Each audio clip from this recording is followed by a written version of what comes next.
The RBI is India's central bank, the Reserve Bank of India. Yesterday, they revealed a key development. The RBI secretly shipped 102 tons of gold from London to India. 102 tons of gold. And this was not a purchase. This gold already belonged to the RBI. It was only stored in London. But imagine the logistics. Again, we're talking about 102 tons of metal, a bit like transporting 20 adult elephants over thousands of kilometers. So how did the RBI do it? Naturally, they have not revealed everything, but reports say special flights were chartered, security was stepped up, and once in India, all taxes and customs were waived. Overall, a successful mission. The RBI has vaults in Mumbai and Nagpur. Chances are the gold will be stored there. But why was this decision taken now? To answer that, we must go back to the 1990s when India was facing a financial crisis. It was running out of dollars to import goods. So the then government of India decided to pledge its gold. We're talking about multi-million-dollar loans. You can't get them in your local gold market. You need global trade centers like New York or London. So the RBI sent tons of gold to the Bank of England. This gold was pledged there in exchange for a loan. Of course, the loans have long been repaid, but India's gold remained there, and logistically it did make sense. The gold would be near the London bullion market, so if the need came, it could be easily accessed. Then why is it being brought back now?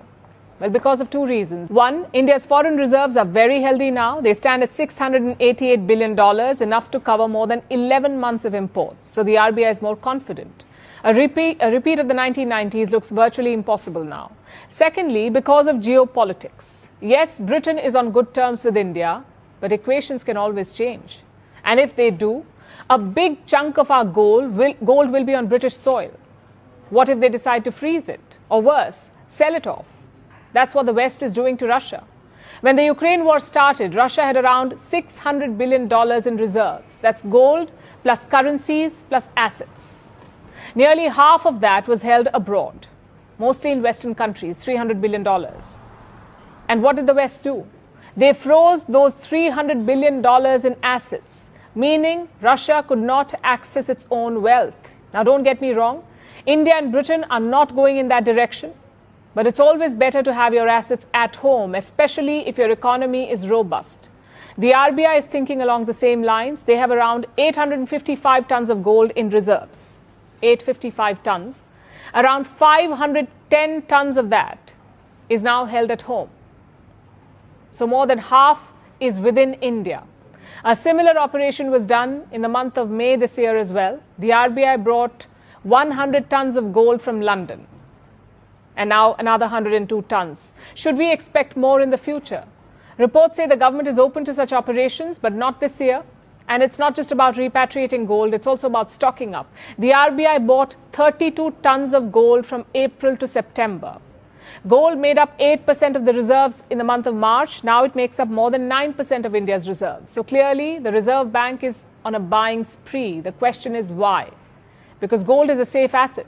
It is not volatile, it is reasonably liquid, and it can diversify your reserves. You may have noticed that in recent times. When there is a war or natural disaster, gold prices remain stable or they increase, which is very different from currencies or oil, which can go either way. So it's a good backup for central banks. It's good for them to have more gold. In fact, central banks hold nearly 20% of all gold ever mined. We have a list. The US has around 8,000 tons of gold. Germany has more than 3,000 tons of gold. Italy has more than 2,400, and so does France. But guess who outranks all of them? Indian households. Ordinary Indians are sitting on 27,000 tons of gold. I'll repeat that, 27,000 tons of gold. Yes, it's clearly an obsession. But in those countries, gold makes up almost 70% of government reserves. Compare that to developing nations. In China, it's 5%. In India, as I said, it's 9%. So expect this landscape to keep evolving. Of course, that's a discussion for another day. Today, it's all about celebrating this reversal. From pledging gold abroad in the 1990s to proudly bringing it back home now. It's a story of India's economic resilience and rise.